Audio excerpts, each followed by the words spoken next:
पौनवा सत्साहिब। पौनवा यदि सतगुरु रामपाल जी महाराज स्वयं कबीर परमात्मा है और 8 सितंबर 1951 के दिन लीलामय तरीके से प्रकट हुए हैं, तो उन्होंने अपने स्वयं के कर कमलों से गहरी नजर गीता पुस्तक के पेज नंबर 538 पर यह क्यों लिखा कि मुझे मार्च 1997 के में दिन के 10 बजे कबीर परमात्मा आकर मिले। अब सवाल ये है कि यदि गुरुजी स्वयं कबीर परमात्मा हैं, तो उन्हें 1997 में दूसरे कौन कबीर परमात्मा मिले थे? क्या कबीर परमात्मा भी दो हैं? सत्साई पुण्यात्माओं, हेमंत इसको गाड़ी को बंद कर बेटा, ये गेट बंद कर दे। हाँ, वो गेट बंद कर दे, आवाज मत करो।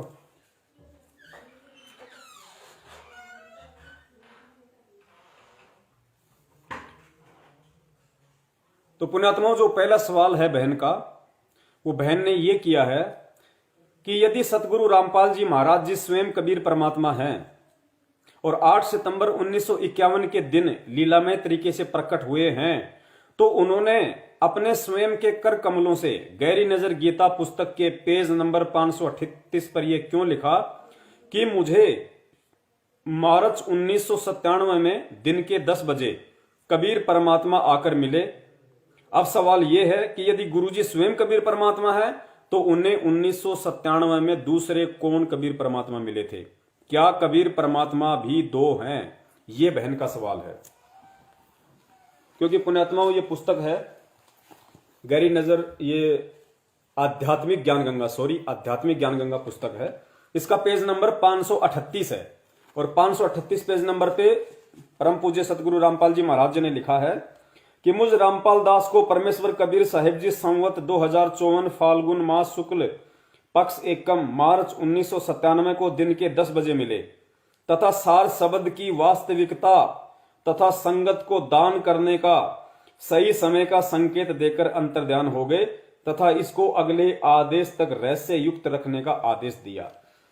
तो भगत समाज की जो शंकाएं हैं उस आधार से बहन ये कह रही है कि पवन भाई, यदि परम पूज्य सतगुरु रामपाल जी महाराज जी 8 सितंबर 1951 के दिन प्रकट हुए हैं, तो फिर गुरुजी ने अपने हाथ से आध्यात्मिक ज्ञान गंगा पुस्तक के पेज नंबर 538 पे ये क्यों लिखा कि मार्च 1997 में दिन के 10 बजे मुझे कबीर परमात्मा आकर मिले? ये बहन का कहना है भगत समाज की शंकाओं के आधार से। तो पुण्यात्माओं, हम सीधे पॉइंट टू पॉइंट चलेंगे। देखिए, 8 सितंबर 1951 को धरती पे प्रकट होने के बावजूद भी सतगुरु रामपाल जी महाराज जी ने 1997 की ये जो घटना है इसका जिक्र क्यों किया कि मुझे 1997 में कबीर परमात्मा मिले?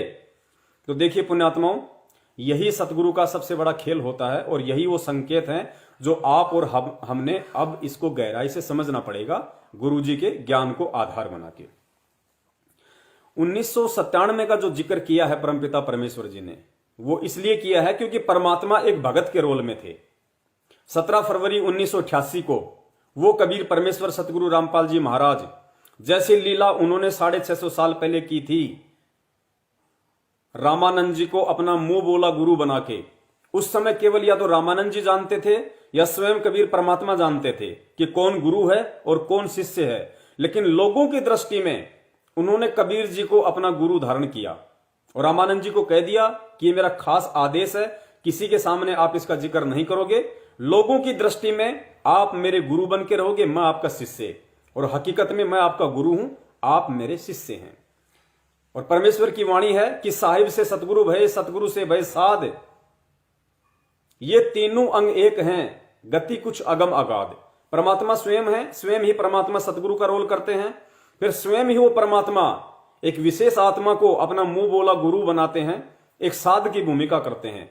ये दिखाते हैं कि साध के गुण क्या होते हैं, भगत के गुण क्या होते हैं, भगत के लक्षण क्या होते हैं, एक भगत का अपने गुरु के प्रति कैसा भाव होना चाहिए, कैसी श्रद्धा होनी चाहिए, कैसी उनके प्रति प्रेम होना चाहिए, गुरुजी जब सामने हो तो कैसा खड़ा रहे, कैसा बोले, कैसा देखे, कैसा उनका आचार विचार हो।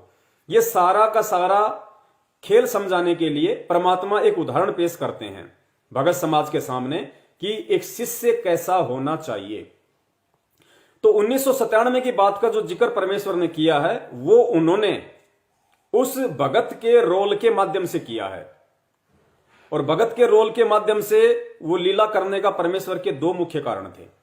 सबसे पहला मुख्य कारण था उनके अपने भगत, क्योंकि पुण्यात्माओं ये भक्ति मार्ग का विधान बताया गुरुजी ने कि जब तक हम गुरु को परमात्मा नहीं मानेंगे, जब तक हम गुरु को परमात्मा नहीं मानेंगे तब तक हम सतलोक नहीं जा सकते।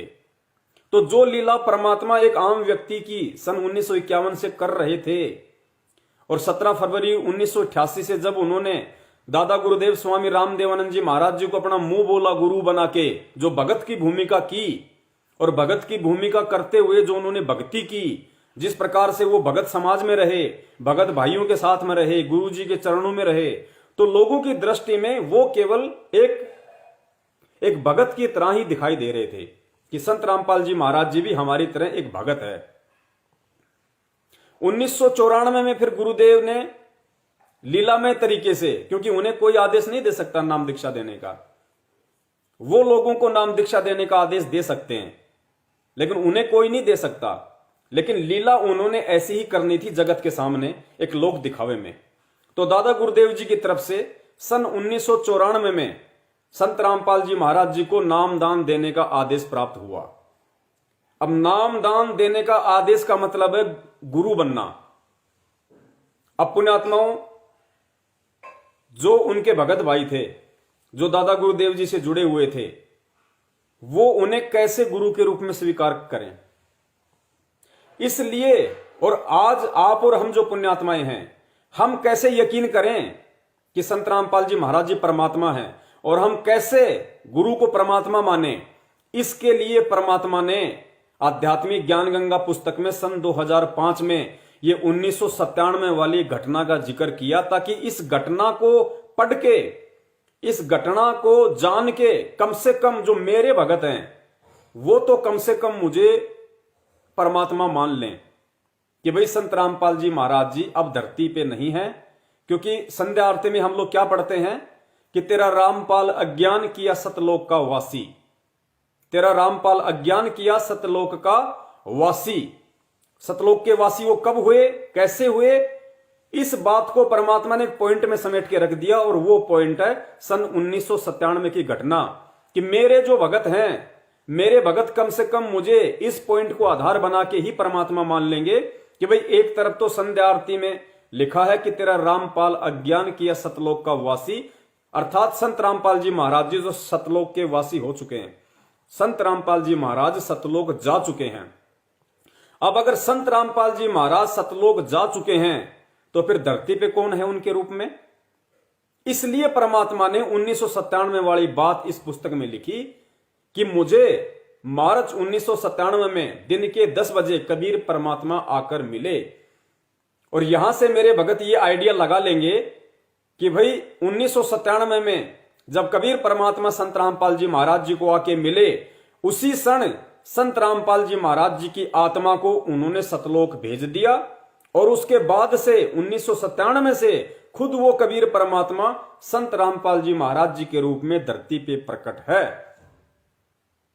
कम से कम इस पॉइंट को आधार बना के, इस बात को आधार बना के मेरे जो अपने भगत हैं उनको ये विश्वास हो जाएगा कि संत रामपाल जी महाराज जी, जिनको हम मानते हैं कि 8 सितंबर 1951 में उनका जन्म हुआ, 17 फरवरी 1988 को उन्होंने दादा गुरुदेव से नाम दीक्षा ली और 1997 में उनको कबीर परमात्मा मिले, उसी क्षण उनको सतलोक भेज दिया और उनके शरीर को वो कबीर परमेश्वर ही काम में ले रहा है। अर्थात 1997 से संत रामपाल जी महाराज जी का रोल खत्म, उनका किस्सा खत्म। 97 से धरती पे कबीर परमात्मा प्रकट हैं, तो कम से कम जो मेरे भगत हैं वो इस बात को आधार बना लेंगे, उनको पक्का यकीन हो जाएगा कि भाई अब धरती पे 1997 के बाद संत रामपाल जी महाराज जी नहीं है। आज अगर धरती पे उनके रूप में कोई है तो साक्षात कबीर परमात्मा है। मेरे भगत इस बात को आधार बना लेंगे और इस बात को आधार बना के फिर वो मुझे परमात्मा की दृष्टि से देखेंगे, फिर वो मुझे परमेश्वर की दृष्टि से देखेंगे कि संत रामपाल जी महाराज जी का तो केवल ये चोला है, बाकी तो कबीर परमेश्वर ही धरती पे मौजूद हैं। इस आधार से भी यदि उन्होंने मुझे अर्थात गुरु को परमात्मा मान लिया तो भी मैं उनका बेड़ा पार कर दूंगा। ये पॉइंट था पहला अपने भक्तों के लिए। दूसरा पॉइंट था जगत वालों के लिए। जगत वालों के लिए कैसे? ये ज्ञान लोग सुनेंगे, समझेंगे, गुरुजी से कोई नाम दीक्षा भी ले लेगा, कोई नहीं भी लेगा। जो नाम दीक्षा नहीं लेगा और सत्संग सुन रहा है उसके मन में शंका उठेगी कि भाई संत रामपाल जी महाराज कहां से परमात्मा हो गए, संत रामपाल जी महाराज जी कहां से भगवान हो गए। तो उन जगत वालों के लिए ये पॉइंट काम आएगा। इस पॉइंट को पकड़ के वो जगत वाले भी ये मानेंगे कि वास्तव में अब धरती पे कौन है और कौन ज्ञान दे रहा है। क्योंकि जगत वालों को ये हो जाएगा, जगत वाले ये नहीं मानेंगे कि संत रामपाल जी को 1997 में सतलोक भेज दिया और 1997 के बाद उनके रूप में कबीर परमात्मा है। ये जगत वाले नहीं मानेंगे। जगत वाले केवल इस बात को इतना आधार बनाएंगे कि इस पुस्तक में जो लिखा हुआ है कि 1997 में मार्च में दिन के 10 बजे मुझे कबीर परमात्मा मिले, सार शब्द की वास्तविकता बताई, तो जगत वालों को यह विश्वास हो जाएगा कि चलो भाई संत रामपाल जी महाराज जी थे आज से पहले, लेकिन 1997 में उनको कबीर जी आके मिले और कबीर जी ने उनको फिर ये सारे ज्ञान की वास्तविकता बताई, तत्व ज्ञान की वास्तविकता बताई, भक्ति की जानकारी बताई, उनको सार नाम दिया, उनको सार शब्द दिया। तो अब संत रामपाल जी महाराज जी को कबीर परमात्मा मिलने के बाद अब इनके पास में पूरा ज्ञान है, अब इनके पास में पूरा समाधान है सतलोक भेजने का। तो जगत वाले इस पॉइंट को आधार बना लेंगे। इसलिए सतगुरु रामपाल जी महाराज जी ने सन 2005 में आध्यात्मिक ज्ञान गंगा पुस्तक के पेज नंबर 538 पे ये 2 पॉइंट उन्होंने लिखे। ये केवल एक पॉइंट है, ध्यान रखना। दूसरा पॉइंट क्या है? 1997 वाली घटना का जिक्र करने का दूसरा पॉइंट क्या है? दूसरा पॉइंट यह है पुण्यात्माओं कि आज से 650 साल पहले जब परमात्मा धरती पे आए थे तो परमात्मा ने धर्मदास जी के माध्यम से जो कबीर सागर लिपिबद्ध करवाया था, तो उस समय परमात्मा ने वाणियां लिखवाई थी कि 5000 और 500 जब कलयुग बीत जाए, महापुरुष फरमान तब जग तारण को आए। कि धर्मदास आज मैं तुझे जो ये वाणियां लिखवा रहा हूं, और जब से ये कलयुग शुरू हुआ है, द्वापर के बाद में जब से कलयुग शुरू हुआ है, तब से लेके धर्मदास 5500 वर्ष बीत जाने पे आज मैं तुझे जो ये बातें लिखा रहा हूं, ये बातें सच साबित होंगी, सत्य साबित होंगी। यानी जब कलयुग के 5500 वर्ष पूरे बीत जाएंगे, उसके बाद में धरती पे वो महापुरुष आएगा, अपने ज्ञान का प्रचार करेगा। तो परमेश्वर ने 650 साल पहले धर्मदास जी के माध्यम से कबीर सागर में जो वाणी लिखवाई थी कि 5000 और 500 जब कलयुग बीत जाए, महापुरुष फरमान तब जग तारण को आए, और जब आवे 5505 तब ये वचन मेरा होगा साचा। तो 650 साल पहले कबीर परमेश्वर ने धर्मदास जी के माध्यम से जो वाणी लिखवाई थी 5505 वर्ष पूरी होने की, उस वाणी को सही साबित करने के लिए, उस वाणी को परमात्मा ने चरितार्थ करने के लिए ये 1997 वाली घटना का जिक्र किया। क्यों? क्योंकि 1997 में कलयुग के 5505 वर्ष पूरे होते हैं, और उस वाणी के अकॉर्डिंग, उस वाणी के अनुसार परमात्मा ने धरती पे प्रकट होना था और अपना यथार्थ 13वां कबीर पंथ चलाना था। इसलिए 1997 की जो घटना जो लिखी है गुरुदेव ने, इस घटना को लिखने का दूसरा पॉइंट था 650 साल पहले परमात्मा ने जो वाणियां लिखवाई थी, उन वाणियों को सत्य साबित करना था परमात्मा ने, वरना वो वाणियां झूठी हो जाती परमात्मा की। इसलिए परमेश्वर ने 1997 वाली इस घटना को अपनी पुस्तक में लिपिबद्ध किया कि 1997 में वो महापुरुष जग का उद्धार करने के लिए, जग को तारने के लिए धरती पे प्रकट होगा, अब पुण्यात्मा विचार आपने ये करना है, इसलिए हम कहते हैं कि 8 सितंबर 1951 को कबीर परमात्मा धरती पे प्रकट हुए। अब आपको ये चीजें समझ में आएंगी। उस वाणी के अनुसार कबीर परमात्मा को धरती पे प्रकट कब होना था? जब आवे 5505 तब ये वचन मेरा होगा साचा 1997 में। 5000 और 500 जब कलयुग बीत जाए, महापुरुष फरमान तब जग तारण को आए। यानी वो जो महापुरुष है, महापुरुष कौन? वो कबीर परमात्मा। वो कबीर परमात्मा, वो महापुरुष धरती पे कब प्रकट होगा? 5000 और 500 जब कलयुग बीत जाए, महापुरुष फरमान तब जग तारण को आए। वो महापुरुष उस समय आएगा जब कलयुग के 5505 वर्ष पूरे हो जाएंगे। और कलयुग के 5505 वर्ष कब पूरे हुए? 1997 में। अब पुण्यात्माओं विचार करो, परमात्मा तो समर्थ है, वो तो जब चाहे, जिस समय चाहे और जिस अवस्था में चाहे, जिस उम्र में चाहे प्रकट हो सकता है। लेकिन अगर ये कबीर परमात्मा 1997 में अपने युवा रूप में प्रकट होते, क्योंकि 1997 में परमात्मा ने प्रकट होना था, अगर 1997 में संत रामपाल जी महाराज जी अचानक से प्रकट हो जाते तो पुण्यात्माओं उन्हें कौन परमात्मा मानता? क्या आप और हम उन्हें भगवान मान लेते? 1997 में अगर वो एकदम से आके अगर वो प्रकट होते तो, जैसे बेई नदी पे परमात्मा नानक जी को मिले, मथुरा में परमात्मा धर्मदास जी को जिंदा महात्मा के रूप में अचानक से प्रकट होके मिले।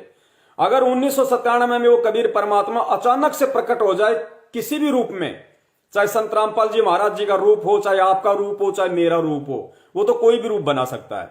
अगर अचानक से वो परमात्मा उस वाणी के अकॉर्डिंग, अगर 5505 वर्ष पूरे होते ही, और 5505 वर्ष पूरे होते हैं 1997 में, अगर अचानक से वो परमात्मा 1997 में प्रकट होता है तो पुण्यात्माओं आप खुद विचार करना, उनको भगवान कौन मानेगा? लोग ये कहेंगे, अरे भाई ये कौन है? इस महापुरुष को ना कभी देखा, ना कभी किसी के मार्फत इनके बारे में हमने कोई बात सुनी, ये अचानक से कहां से आ गए? क्या उन्हें कोई परमात्मा मानता? उन्हें जादूगर मान लेते लोग। इसलिए परमात्मा ने 1997 में युवा अवस्था में प्रकट होने के लिए 8 सितंबर 1951 को धरती पे प्रकट होना पड़ा, ताकि 8 सितंबर 1951 से परमात्मा एक लीलामय तरीके से जवान होते होते होते होते, जैसे कबीर परमात्मा शिशु रूप में आए, जवान होते होते होते होते होते फिर परमात्मा एंड तक आए। इसी प्रकार उस 1997 वाली घटना के मद्देनजर 1997 में परमात्मा ने प्रकट होने के लिए, उस वाणी को चरितार्थ करने के लिए, उस वाणी को जो लिखवाई थी परमात्मा ने कबीर सागर में, उस वाणी को सत्य साबित करने के लिए परमात्मा ने 8 सितंबर 1951 को धरती पे प्रकट होना पड़ा। और फिर युवा अवस्था आते आते आते आते परमात्मा को 38 साल का होना पड़ा। और फिर वो परमात्मा ने उस घटना का जिक्र वहां पे किया कि 1997 में मुझे कबीर परमात्मा आकर मिले, ताकि लोगों को विश्वास हो जाए कि हां भाई संत रामपाल जी महाराज जी को कबीर भगवान आके मिले, जबकि वो खुद ही कबीर है। लेकिन 1997 में अगर अचानक से प्रकट हो जाए तो कौन उनको परमात्मा मानेगा? इसलिए परमात्मा ने एक युवा अवस्था का शरीर धारण करना पड़ा। और 1997 को उस वाणी के अनुसार परमात्मा ने साफ साफ बोल दिया कि मुझे कबीर परमात्मा आके मिले। अब पुण्यात्माओं ये पॉइंट है, इन पॉइंटों पे आपने विशेष गहन चिंतन करना पड़ेगा। इसलिए परमात्मा ने, यानी 1997 में अपनी वाणी को सही साबित करने के लिए कि 1997 में कबीर परमात्मा वो महापुरुष धरती पे प्रकट होगा, उस वाणी को सत्य सिद्ध साबित करने के लिए परमात्मा ने 8 सितंबर 1951 को धरती पे पहले ही प्रकट होना पड़ा। और 1997 में जाके परमेश्वर ने बोल दिया कि 1997 में मुझे कबीर परमात्मा आके मिले। और उधर परमेश्वर ने संध्या आरती में लिख दिया कि तेरा रामपाल अज्ञान किया सतलोक का वासी, कि तेरा रामपाल तो सतलोक चला गया। कम से कम लोग मुझे, मेरे जो भगत हैं, उनको यही विश्वास हो जाए कि भाई गुरुजी तो सतलोक गए 97 में, अब गुरुजी के रूप में वो कबीर परमात्मा धरती पे प्रकट है। तो ये इसका पॉइंट था मेन। उम्मीद करता हूं आप लोगों को समझ में आ गया होगा कि परमात्मा ने क्यों 1997 की घटना का जिक्र किया, क्योंकि उस वाणी को सत्य साबित करने के लिए परमात्मा ने पहले ही प्रकट होके एक युवा होना पड़ा।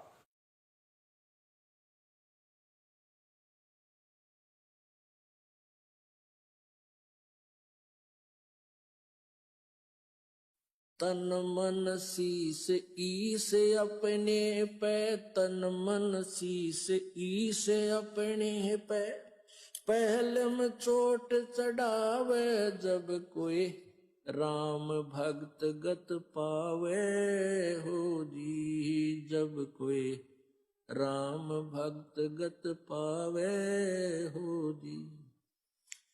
तन मन शीस ईस अपने पे, तन मन शीस ईस अपने पे, पहले में चोट चढ़ावे जब कोई राम भक्त गत पावे हो जी, जब कोई राम भगत गत पावे हो जी। भाई सतगुरु तिलक अजप्पा माला, युक्त जटा रखवावे, सतगुरु तिलक अजप्पा माला, युक्त जटा रखवावे। जत को पीन सत का चोला, भीतर बेख बनावे जब कोई राम भगत गत पावे हो जी, जब कोई राम भगत गत पावे हो जी। भाई लोक लाज मर्याद जगत की, तृण ज्यों तोड़े बगावे, लोक लाज